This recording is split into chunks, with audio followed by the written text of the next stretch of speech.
This is Israel with its highly diversified vistas, green fertile valleys, as well as semi-arid areas with little pasture ground for animals.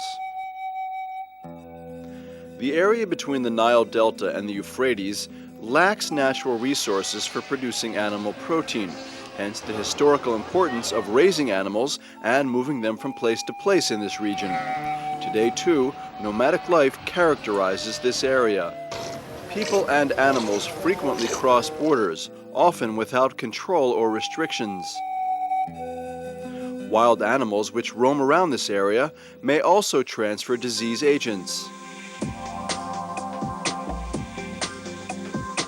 The epidemiological situation and the lack of uniformly efficacious veterinary services in the Middle East brought the World Health Organization to declare the area as the most contaminated with infectious animal diseases.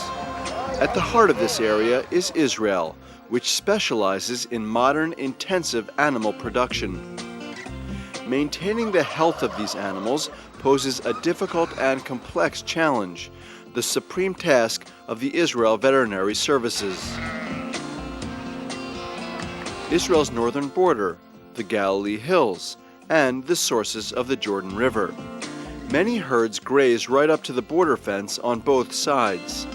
This is a truly hazardous situation for the spread of disease. A beef herd belonging to one of the northern frontier settlements grazes right up to the border fence. In the same settlement, a large dairy herd is intensively managed. Because of their proximity to herds across the border, a number of calves were infected with foot and mouth disease. An esophageal scraping is sent to the Qumran Veterinary Institute in Beit Dagan. The farm was quarantined and preventative measures were implemented in the entire district. All the herds in the area were revaccinated. At the same time, wild animals were monitored for the disease.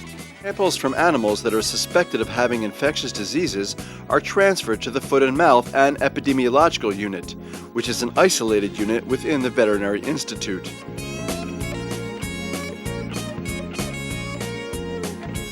Biological safety is meticulously adhered to. The building and equipment were designed for this purpose. Emergency vaccines for foot and mouth and other diseases are also produced here. The developing peace in our region entails both threats and opportunities. Regional cooperation is an essential condition for continued success. There is indeed a threat of foot and mouth disease. There were numerous outbreaks of this disease in the 50s and 60s. There have been only isolated outbreaks in the last few decades, following an intensive national plan for vaccination of cattle, sheep, and pigs, and a prohibition of imports from infected countries. Israel is an area that is heavily stricken with animal diseases, but its centralized veterinary services, restriction of animal movements, and efficacious diagnostic, control, and prevention means has made it a healthy island in the midst of the disease that surrounds it. The Veterinary Services is the floodgate that protects the health of animals and humans in Israel.